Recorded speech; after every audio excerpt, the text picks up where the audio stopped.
Música de Eric Zahn.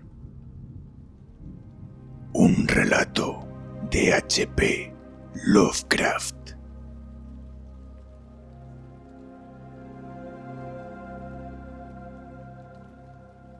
He examinado con el mayor detenimiento los mapas de la ciudad, sin lograr nunca encontrar de nuevo la Rue d'Ussel. No todos los mapas eran modernos, pues yo soy consciente de que los nombres cambian. Antes, al contrario, he indagado exhaustivamente en la historia local y he explorado personalmente cualquier parte, cualquiera que fuera su nombre, que pudiera corresponderse con la calle que yo conocí como Rue d'Ussel. Pero, a pesar de todo esto, ahí queda el humillante hecho de que no puedo encontrar la casa, la calle o incluso el barrio donde, en los últimos meses de mi agobiada vida como estudiante universitario de metafísica, escuché la música de Eric Zahn.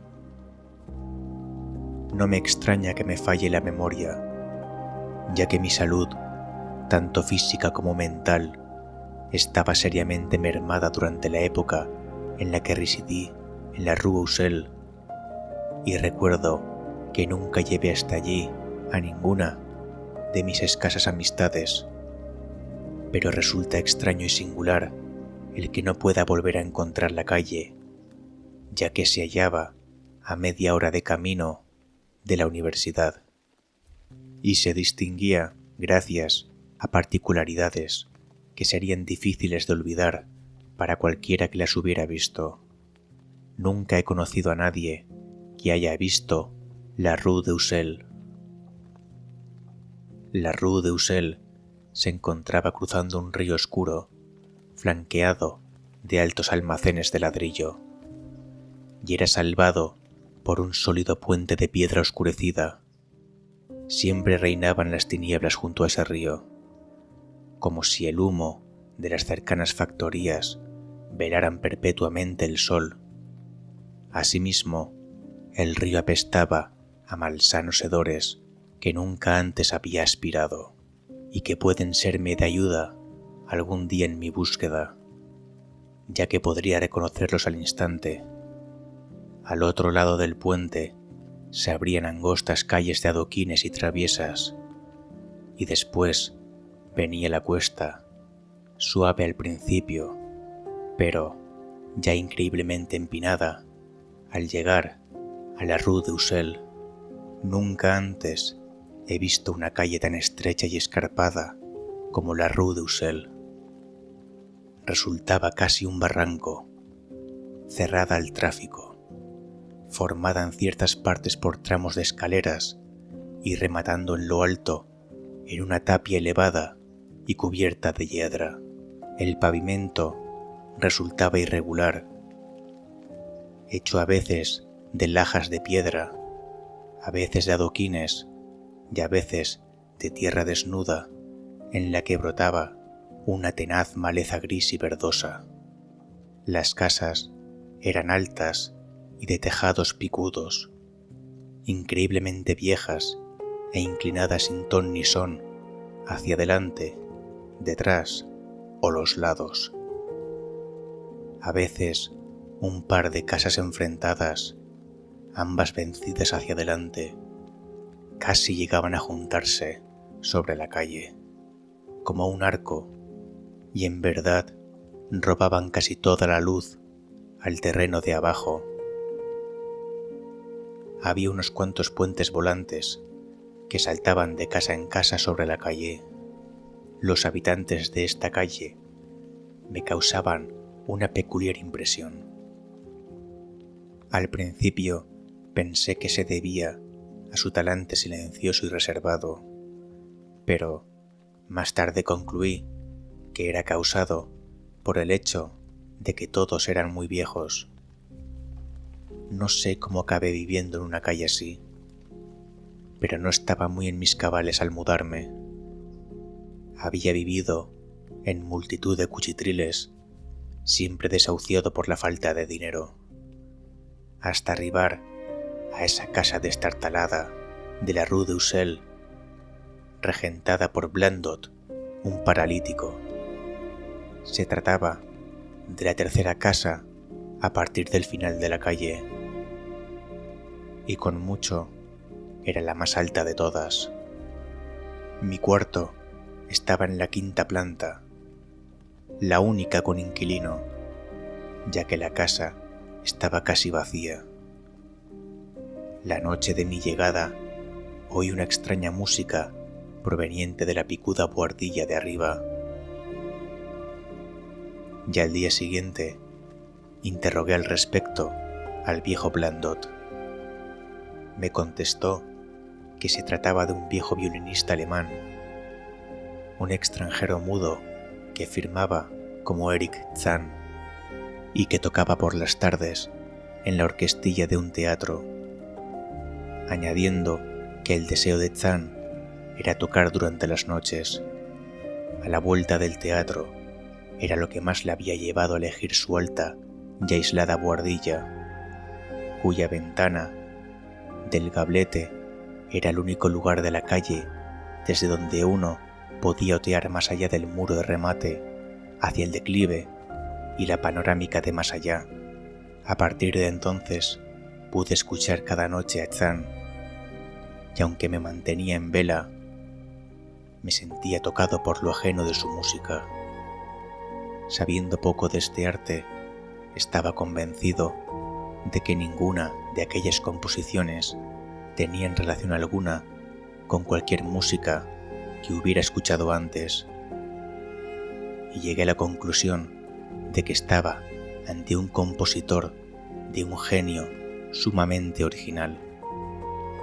Cuanto más escuchaba, más fascinado me sentía, hasta que al cabo de una semana decidí ganarme la amistad del anciano.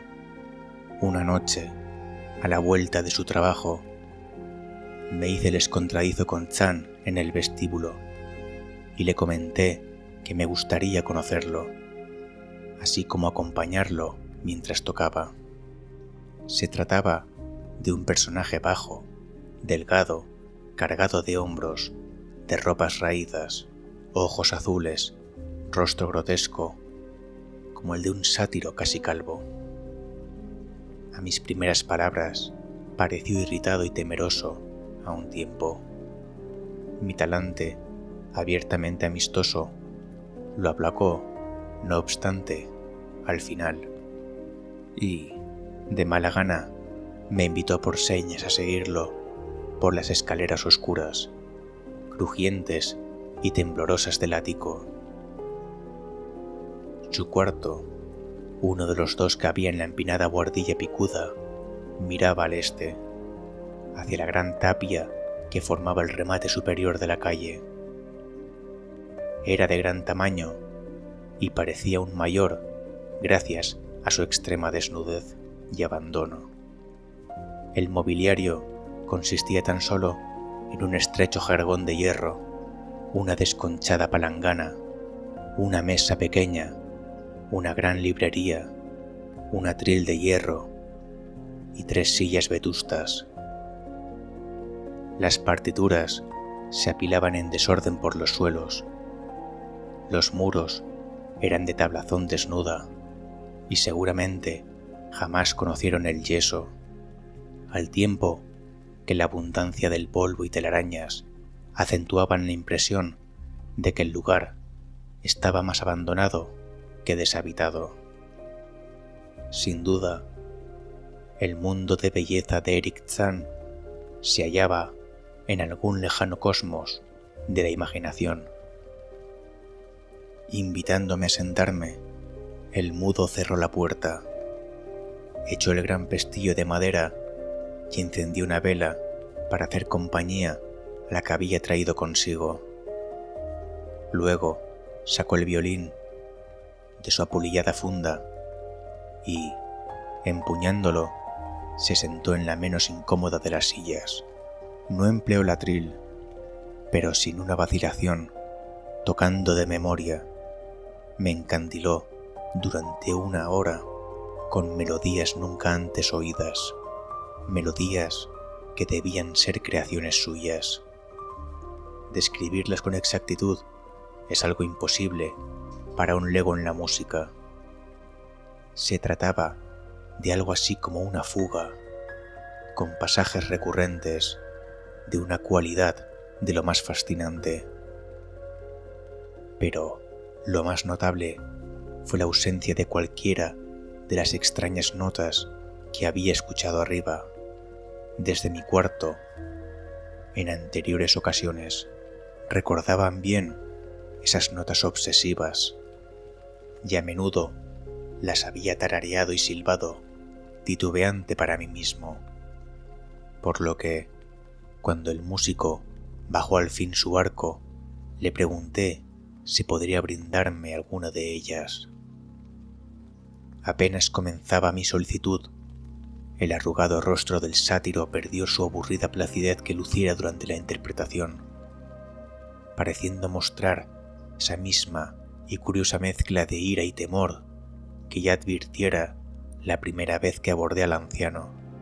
Por un momento intenté la persuasión, achacando de forma bastante ligera su actitud a un ramalazo de senilidad, e incluso intenté despertar el extraño humor de mi anfitrión, silbando algunos de los acordes que yo oyera la noche anterior. Pero no insistí más que un momento, ya que, apenas reconocer el silbido, el rostro del músico mudo se contorsionó en un gesto que se encontraba más allá de cualquier análisis, y su mano derecha, larga, fría y huesuda, se levantó para silenciar mi boca y su tosco remedo. Al hacerlo, di otra muestra de excentricidad, lanzando una ojeada inquieta a la solitaria ventana cubierta de cortinas, como si temiera alguna intrusión, una mirada doblemente absurda por cuanto la buhardilla se alzaba alta e inaccesible sobre los tejados vecinos, y siendo esa ventana, tal como me dijera el conserje, el único lugar de esa empinada calle y la única desde la que no podía ver el muro de lo alto, la mirada del viejo me trajo a la cabeza el comentario de Blandot, y se me antojó contemplar el vasto y vertiginoso panorama de tejados a la luz de la luna, así como las luces al otro lado de la cima de la colina, de entre todos los habitantes de la Rue d'Ussel. Solo este silvestrado músico podía disfrutar. Me acerqué a la ventana e iba a abrir las indescriptibles cortinas cuando, con una espantada rabia aún mayor que la de antes, el mudo huésped volvió a abalanzarse sobre mí. En esta ocasión, señalándome la puerta con la cabeza, mientras trataba de arrastrarme con las manos. Completamente disgustado ahora con mi anfitrión, le exigí que me soltase, diciéndole que me iría en el acto. Su apretón aflojó y, viéndome molesto y ofendido, su propia furia pareció disiparse. Volvió a oprimir mi brazo, esta vez en gesto de amistad, conduciéndome hasta una silla. Entonces, con gesto pensativo, fue hasta la abarrotada mesa y allí escribió algunas palabras a lápiz en el trabajoso francés de los extranjeros. La nota que acabó tendiéndome era una súplica de tolerancia y perdón. Zan decía ser anciano, solitario y afligido por extraños miedos y problemas nerviosos relacionados con su música, entre otros motivos. Se sentía honrado por mi interés hacia su música y esperaba que volviera a visitarle, sin tener en cuenta sus excentricidades, pero no podía tocar para otra persona sus extrañas melodías, ni podía dejar que las oyesen, ni permitir que nadie tocase nada en ese cuarto. Hasta nuestra conversación en la sala, no había sabido que podía oírle tocar desde mi alcoba. y ahora me rogaba que, si podía, arreglase con Blandot el instalarme en una habitación más baja, desde la que no pudiera escucharle de noche. Él, afirmaba, pagaría la diferencia de precio, mientras yo estaba sentado, descifrando su execrable francés. Me sentí más dispuesto hacia el anciano. Era víctima de padecimientos físicos y nerviosos, tal como yo, y mis estudios metafísicos me habían enseñado la virtud de la caridad. En el silencio hubo un ligero sonido en la ventana. La contraventana debió golpear en las alas del viento nocturno, lo que por alguna razón sobresaltó violentamente a Eric Zahn. Cuando acabé de leer, estreché la mano de mi anfitrión y me fui como amigo. Al día siguiente, Blandot me asignó un cuarto más caro en la tercera planta, entre la alcoba de un viejo usurero y la habitación de un respetable tapicero. No había nadie en la cuarta planta. No tardé en descubrir que el interés de Zahn por mi compañía no era tan grande como yo parecía cuando me convenció para que me mudase a la quinta planta. Nunca me invitaba y, cuando yo mismo lo hacía, parecía disgustado y tocaba diferente. Era siempre de noche. Dormía de día y no recibía a nadie. Mi aprecio por él no creció, pero la habitación del ático y el extraño músico parecían ejercer una rara fascinación sobre mí. Sentía un curioso deseo de mirar a través de esa ventana sobre el muro y las invisibles laderas, sobre los resplandecientes tejados y los chapiteles que debían desplegarse más allá. Una vez acudí en horas de teatro a la buhardilla, cuando Zahn no estaba, pero la puerta se hallaba cerrada con llave. Lo que sí conseguí fue el escuchar los conciertos nocturnos del viejo mudo. Al principio iba de puntillas hasta mi antiguo cuarto de la quinta planta. Luego me hice lo bastante audaz como para ascender por el último y crujiente tramo de escaleras hasta la picuda buhardilla.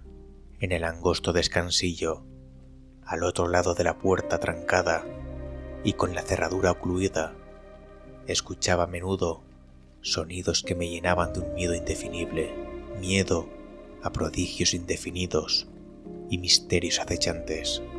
No es que tales sonidos fuesen espantosos, pues no lo eran, pero contenían vibraciones que sugerían cosas que no eran de este mundo y, a intervalos, asumían una cualidad sinfónica que a duras penas podía creer el producto de un solo músico. Con el paso de las semanas, la interpretación se volvió más salvaje, mientras el viejo músico se tornaba cada vez más ojeroso y furtivo, que lo hacían lastimoso de ver. Ahora rehusaba admitirme en momento alguno y me rehuía cada vez que nos topábamos en las escaleras. Y una noche, mientras escuchaba al pie de la puerta, oí como el chirriante violín estallaba en una caótica babel de sonidos, un pandemonium que podría haberme hecho dudar de mi propia y tambaleante cordura, de no haberme llegado por detrás de esa puerta cerrada, una lastimera prueba de que el horror era real. Ese grito espantoso, inarticulado, que solo un mudo podía proferir, y que se desata solo en momentos del más terrible miedo o angustia. Golpeé insistentemente la puerta sin obtener contestación. Entonces esperé en el oscuro rellano, estremecido de miedo y de frío, hasta oír los débiles esfuerzos del pobre músico por incorporarse con la ayuda de una silla. Creyéndolo recobrarse de un desmayo, reanudé los golpes a la vez que pronunciaba mi nombre para tranquilizarlo.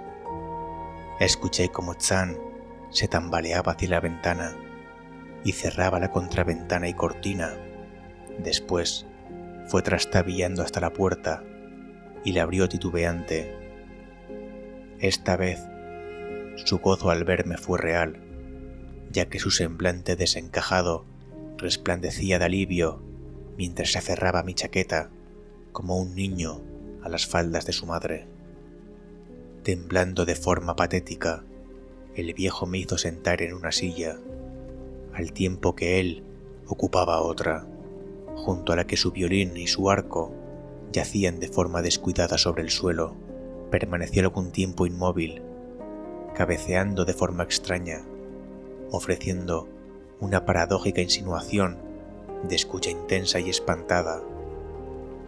Después pareció quedar satisfecho y, pasando a una silla junto a la mesa, escribió una breve nota. Me la tendió y regresó a la mesa, donde comenzó a escribir rápida e incesantemente. La nota me rogaba encarecidamente, y si quería satisfacer mi curiosidad, que esperase en mi sitio mientras él preparaba un registro completo en alemán de todos los prodigios y terrores que le habían acaecido. Aguardé, y el lápiz del mudo volaba. Quizás una hora más tarde, mientras yo aún esperaba, y las hojas que el viejo músico rellenaba febrilmente continuaban apilándose, vi sobresaltarse a Zan, como tocado por un horrible estremecimiento. Sin lugar a dudas, miraba la ventana cubierta por cortinas y escuchaba estremecido.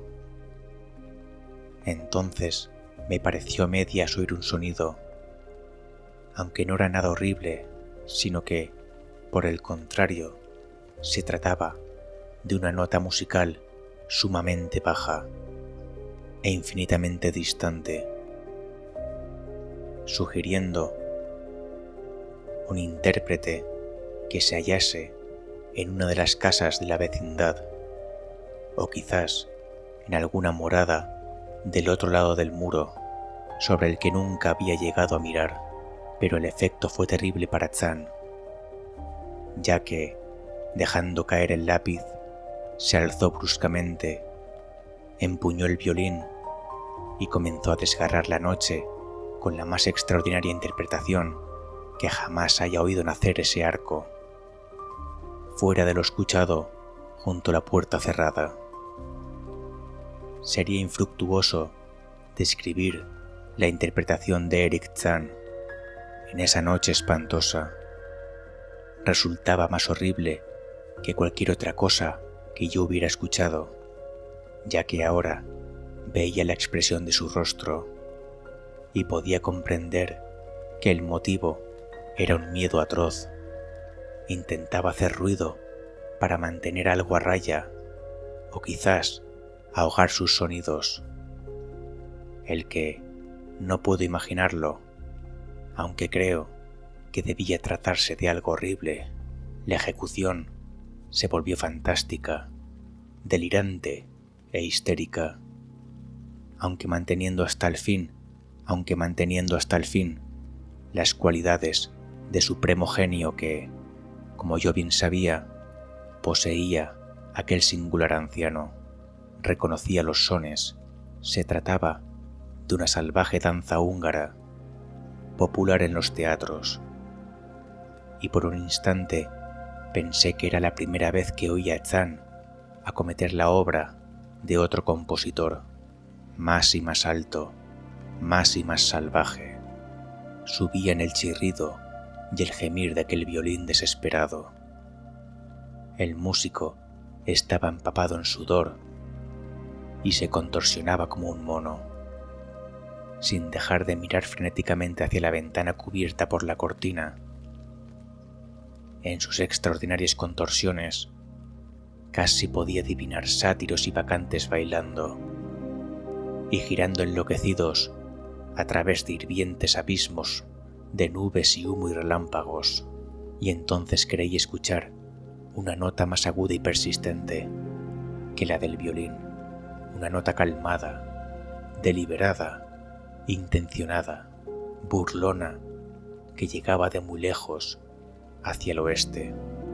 En ese momento, la contraventana comenzó a batir, empujada por un rugiente viento nocturno que se había alzado en el exterior a la par que el loco concierto de dentro. El chirriante violín de Chan ahora se impuso, emitiendo sonidos que yo no creía posibles en un instrumento así. La contraventana batió más fuerte, suelta, y comenzó a golpear la ventana. El cristal saltó en pedazos bajo los golpes repetidos y el viento frío entró, haciendo chisporrotear las velas y arrebatando los folios de la mesa donde Zan había comenzado a transcribir su horrible secreto. Miré a Zan y vi que se hallaba más allá de cualquier relato imparcial.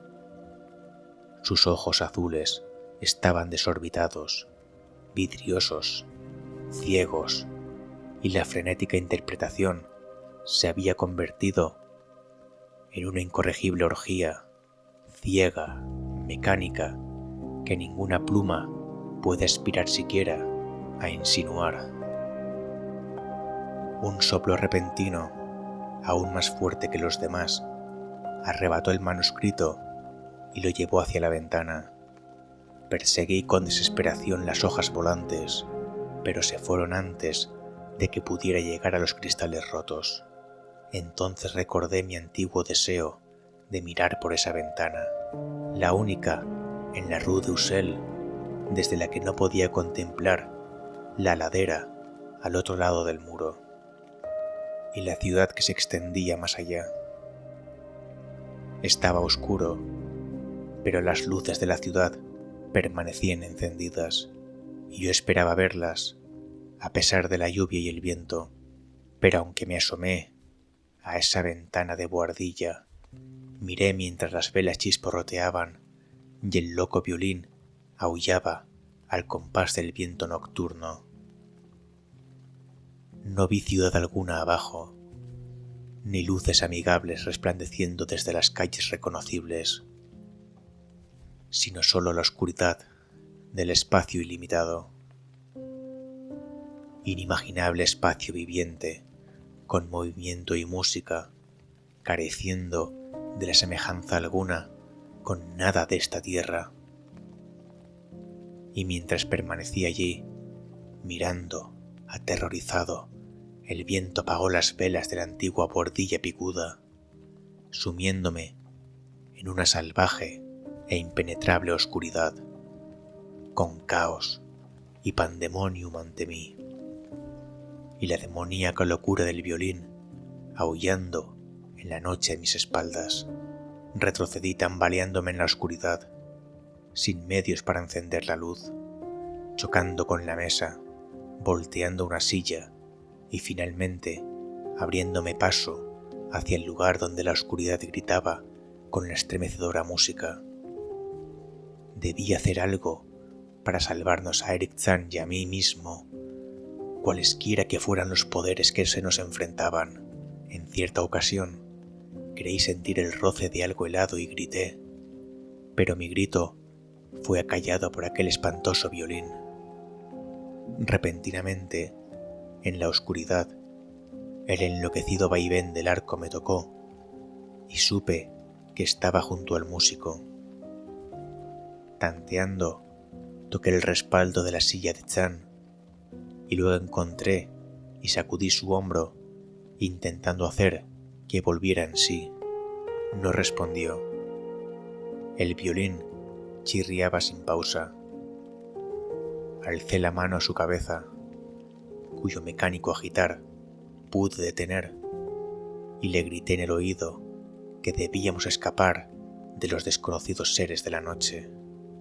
Pero ni me respondió, ni detuvo el frenesí de su inexplicable música, mientras que por la buhardilla parecían danzar extrañas corrientes de viento entre la oscuridad y la confusión. Al tocar con la mano su oreja me estremecí, aunque sin saber por qué. No lo supe hasta que palpé su rostro inmóvil, el rostro frío como el hielo, rígido, sin respiración, cuyos ojos se desorbitaban en vano mirando al cielo. Y entonces, merced a algún milagro, alcancé la puerta y el gran pestillo de madera y huí desesperadamente del ser de ojos vidriosos en la oscuridad y del espectral aullido de ese maldito violín cuya furia crecía según yo escapaba, saltando, volando, huyendo por las escaleras sin fin, a través de la casa a oscuras, corriendo a ciegas por esa calle estrecha, empinada y antigua, llena de escalones y casas inclinadas, bajando escalinatas y corriendo sobre adoquines hacia las calles inferiores y el pútrido río encajonado, cruzando jadeante el gran puente oscuro hacia las calles y bulevares más amplios y salubres que me resultaban conocidos. Aún guardo todas esas impresiones y recuerdo que no había viento ni luna y que todas las luces de la ciudad resplandecían. A pesar de mis búsquedas e indagaciones más cuidadosas, nunca he podido dar con la rue de Ussel, pero tampoco me pesa tanto, ya sea por esto o por la pérdida en abismos no soñados de las hojas de la letra apretada, que eran lo único que podrían haber explicado la música de Eric Zahn.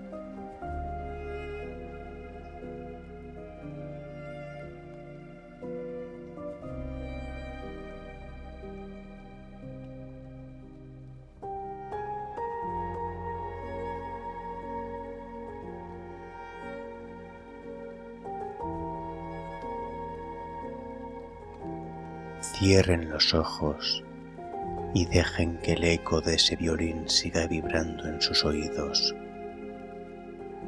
Es una música que no fue hecha para el corazón humano, sino para calmar a los monstruos que habitan en la negrura más absoluta. Para comprender de dónde surge esta sinfonía de terror, debemos situarnos en el año 1921. Howard Phillips Lovecraft estaba atrapado en una rutina monótona y asfixiante en Providence, pero su mente viajaba a una Europa vieja, gótica y laberíntica, que nunca llegó a visitar en persona. La rue d'Ussel, esa calle inventada, cuyo nombre en francés suena casi como Rue de l'Ussel, un juego de palabras que evoca el umbral del abismo y la locura. Es el reflejo del pánico que Lovecraft sentía hacia las multitudes y los barrios antiguos que parecían cerrarse sobre sí mismos como garras de piedra. Pero hay un trasfondo en la vida del autor que es vital para este relato: el miedo al ruido. Lovecraft era un hombre extremadamente sensible a los sonidos. Sufría de migrañas y el ruido de la modernidad lo desquiciaba. En este cuento volcó esa fobia transformando la música, que tradicionalmente es una de las bellas artes, en una fuerza violenta, demoníaca y caótica. Eric Zahn, ese anciano mudo, no es un creador, es un carcelero. Su violín no busca deleitar a un público, sino levantar un muro de sonido para evitar que lo que está al otro lado de su ventana entre en nuestro mundo. El protagonista, un joven estudiante de metafísica, busca comprender la música de Zahn usando la lógica, pero en el universo de Lovecraft, la lógica es la primera víctima. Cuando finalmente se asoma a la ventana de la buhardilla mientras Zahn toca como un loco poseso, no ve las luces de París ni los tejados de la ciudad. ve la nada, un vacío absoluto, negro, infinito y animado por ruidos que ninguna garganta terrenal podría replicar. Zan ya está muerto en los últimos compases. Es su cuerpo inerte el que sigue tocando, movido por el puro terror o por la entidad que lo posee en un intento desesperado de que la música no cese. Porque si la música para, el abismo entra. Fíjense bien en el detalle más perturbador del final. El protagonista huye, sobrevive, pero cuando intenta regresar a la Rue d'Ussel, la calle ha desaparecido. No está en ningún mapa. Es como si el mismo espacio se hubiera tragado ese rincón, haciendo que deje de existir, dejándonos con la duda de si todo fue real o el delirio de una mente rota. A menudo pensamos en el horror cósmico como algo lejano, estrellas muertas o templos hundidos en el océano, pero Lovecraft, a través del viejo Eric Zahn, nos demostró que el abismo puede estar al otro lado de una simple pared de madera. Cuando estéis a punto de conciliar el sueño, mirad el techo de vuestra habitación y pensad en esto. Vivimos rodeados de frecuencias, de sonidos cotidianos a los que ya no prestamos atención. El zumbido de la nevera a la noche, el crujido de las tuberías, el zumbido distante del tráfico nocturno, las campanas de la iglesia cada hora en punto. Nos reconforta pensar que son ruidos mecánicos, pero ¿y si no fuera así? ¿Y si el ruido blanco de nuestras ciudades fuera, en realidad, una barrera acústica que hemos construido para no escuchar el verdadero sonido del universo? ¿Qué pasaría si esta noche, en el silencio de su habitación, todos los aparatos se apagaran al mismo tiempo?